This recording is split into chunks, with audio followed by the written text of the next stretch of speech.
Hey class, I want to welcome you to this review podcast specifically for terminology. So what we're going to do is we're going to do what is called a walking or a moving classroom for today's review. And so you're going to hear me talking, and what I want you to be doing is moving. And so a couple of options for you to move. Obviously, if weather permits and you would like to go outside and walk, whether you go out the front of the Coliseum and towards the athletic complex using the safety of the sidewalk, if you walk out towards the bridge and back, I think it's like 0.7 of a mile out one way and back. You most certainly could do that if weather permits. You most certainly could stay indoors and use the track around the top of the arena. 6.5 laps actually equals a mile, in case you are counting. And also, if no one is in the fitness lab, which is right outside the back of our classroom here, I'm going to open that up. And if you want to use the treadmill, if you want to use one of the stationary bikes, or if you want to use one of our art trainers to be moving, or if you just want to lift some weights and work out in a different way, I am going to have that space open as long as there's not a class in there. And if you want to go in that space and listen to this podcast, then so be it. So you have about 3 different options. You can go outside, you can go inside around the top of the track here, or you can go inside the fitness lab.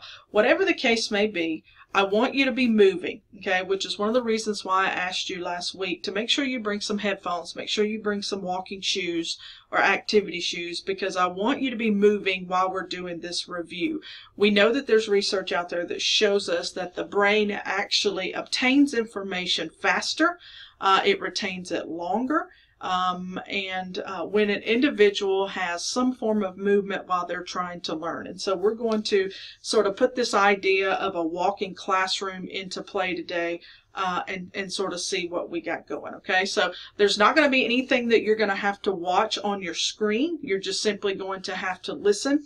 I've got this podcast broken into 2 different sections. The first section that I want to focus on just simply deals with a lot of the terminology that we've talked about since the beginning of the semester, and then the second podcast that we'll listen to actually deals with more concepts. So let me say this again: all the notes that we have completed from the beginning of the semester, which are in Course Den, all of those notes are free for me to pick and choose questions for the midterm.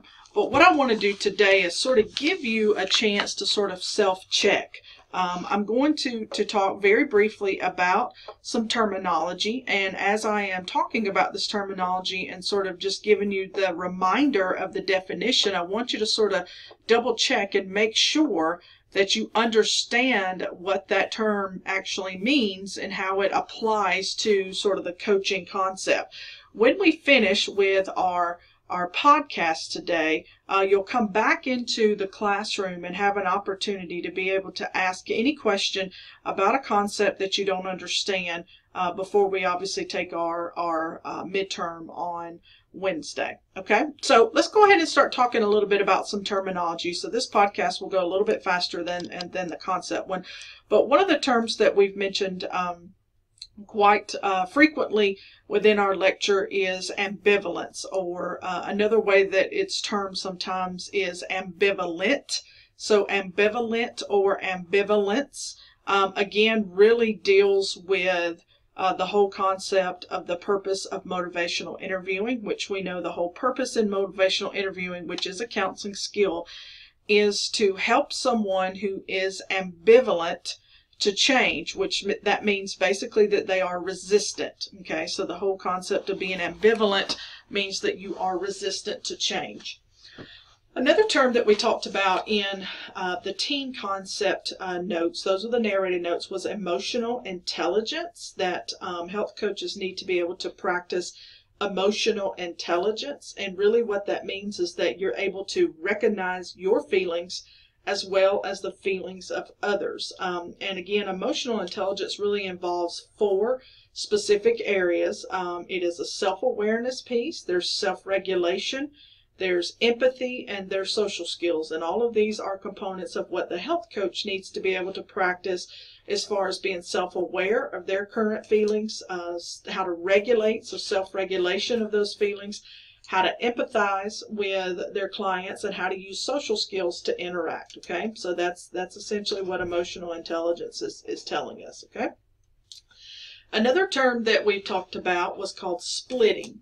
Splitting is a term used again in the team approach that simply looks at the fact that sometimes you may have a client that tends to recall a certain incident one way to a specific team member, and they recall it a totally different way to another team member. And sometimes that can cause some confusion between team members.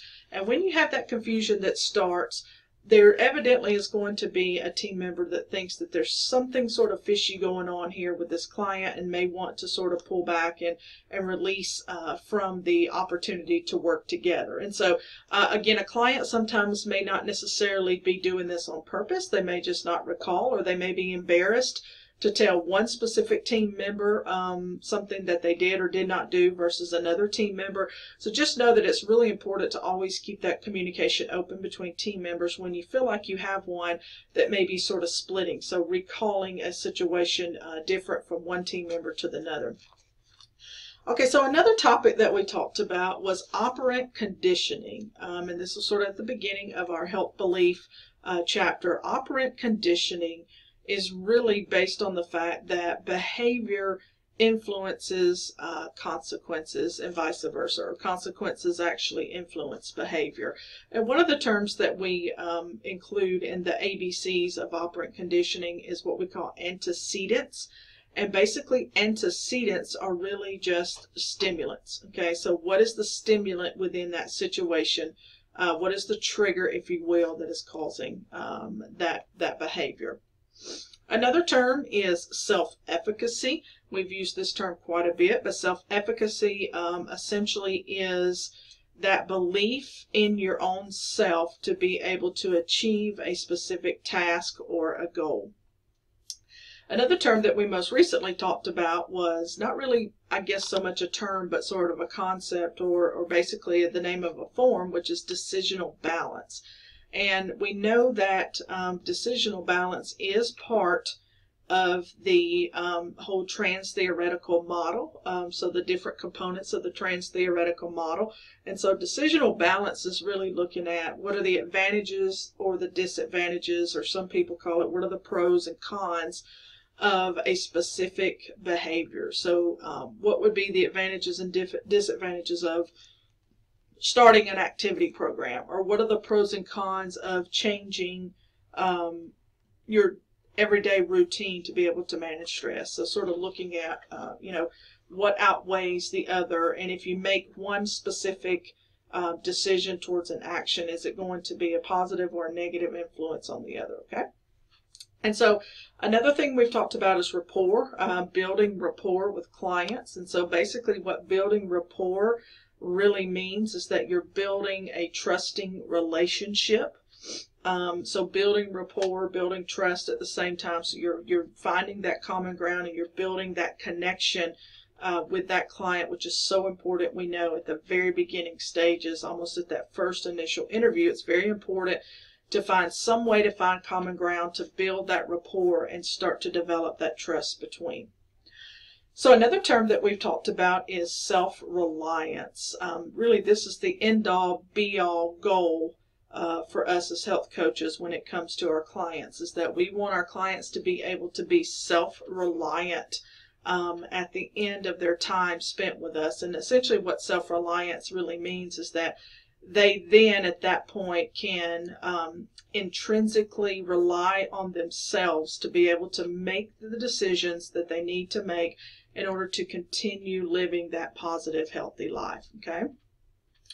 Another term that we looked at is mirror and match. This is more of a concept, but I wanted to make sure I put it in terminology. But mirror and match is essentially a skill when you're building rapport And basically what you're looking at is sometimes we need to be able to mirror and match either the tone or the body language or the attitude of a client to be able to sort of get on their level. So if you have a client that comes in who's sort of really down and out, who's really hesitant, who's really reserved, who's ambivalent, if you will, sometimes it's not always the best option to go in there, with rainbows coming out of your nose and stars coming out of your head, and you're just the most happy-go-lucky person in the world. Sometimes you may need to tone that down and get a little bit more on the same page with the client, a little bit more balanced, a little bit more calm, if you will, which would be an example of mirror and match, so that they feel a little bit more comfortable with you.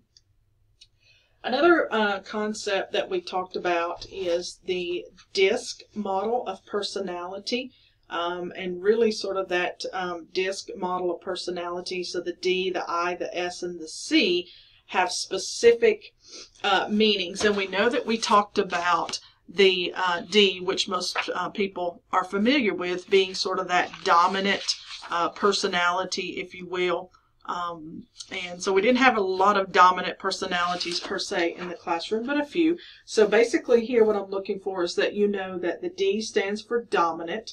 You know that the I is more of an influential individual. The S is really more what we would consider someone who's steady.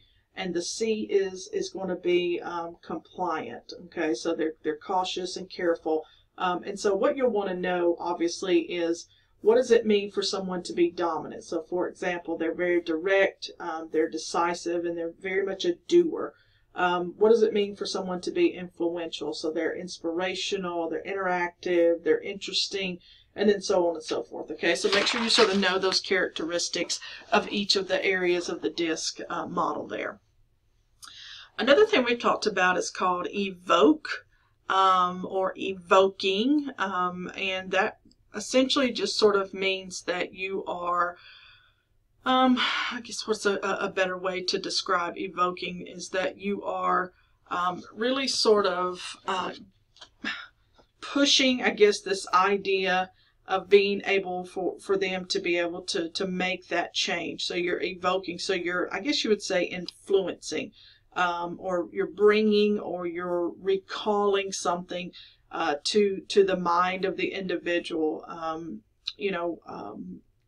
You are sort of summoning up, if you will. You're eliciting a sort of reaction in an individual. So that one's a little bit easier to understand in the sense of what you're ultimately trying to do with a client. You're trying to evoke, so you're trying to summons up or bring up their own motivation to be able to make a change.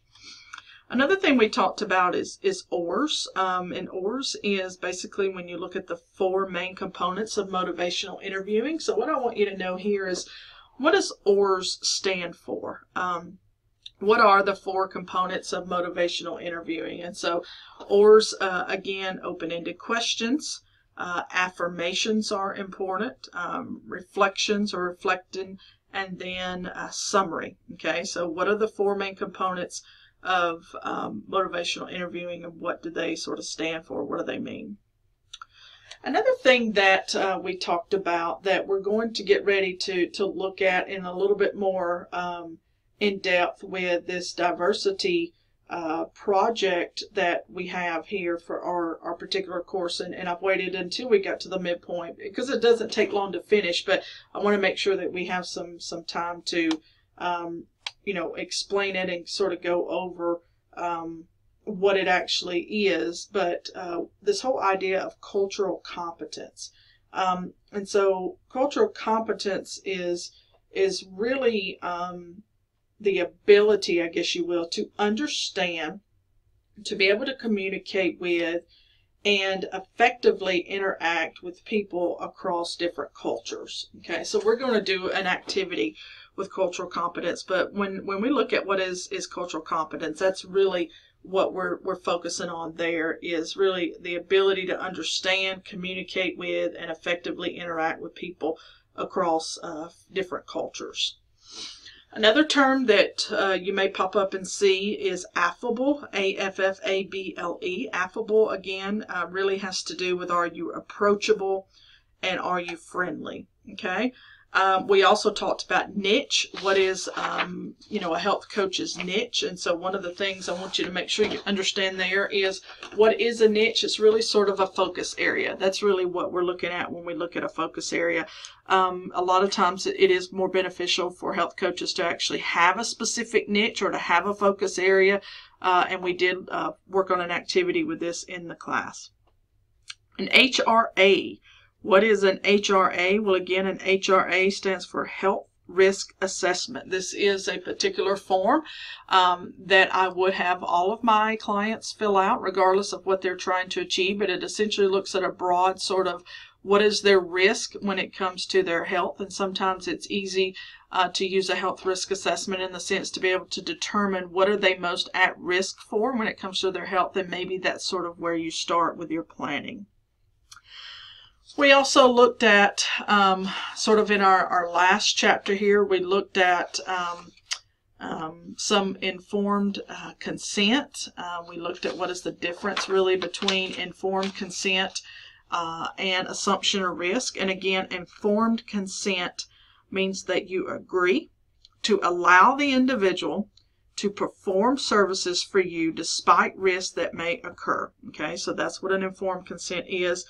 And an assumption of risk means that the individual understands that there are certain known and inherent dangers in the activities that can lead to injury, and the person acknowledges that they assume the risk that such injuries may occur. Okay, when I think of informed consent, I almost think of types of services that the coach is going to provide, particularly when it comes to maybe biometric screenings and pre-assessments there. Another form we looked at was the PAR-Q Plus. Again, I want you to make sure that you understand that the PAR-Q is Physical Activity Readiness Questionnaire, and it has been completely changed. So remember, the one in your textbook is not current. You need the PAR-Q Plus, which is downloaded in your course DIM. Lastly, we sort of looked at SMART goals. Again, you need to make sure that you understand SMART stands for specific, measurable, attainable, realistic, and time. Okay, so time frame, if you will. Intrinsic versus extrinsic. What is intrinsic versus extrinsic? Obviously, intrinsic is being able to pull motivation from inside. So typically when someone's self-efficacy is high, we know that their likelihood to be able to be self-reliant to finish out their program is going to be good. And so we would call that this is sort of intrinsic. So they have motivation from inside. They have knowledge that you've taught them from inside that they can use on their own. And then extrinsic obviously is external. So a health coach can be extrinsic. A support group can be extrinsic. So what are those pieces on the outside that help an individual stay focused? And lastly, adherence. We have talked about program adherence. But overall adherence just basically means to be able to stick to be able to stick with, if you will, to be able to adhere to something means to stick to it and stay with it. So that's some of the terms there.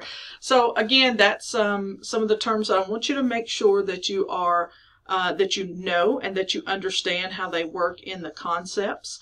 And so we're going to finish up this podcast. So what I would ask you to do is to pause this podcast and make sure that you go into the second podcast, which is going to deal with the concepts.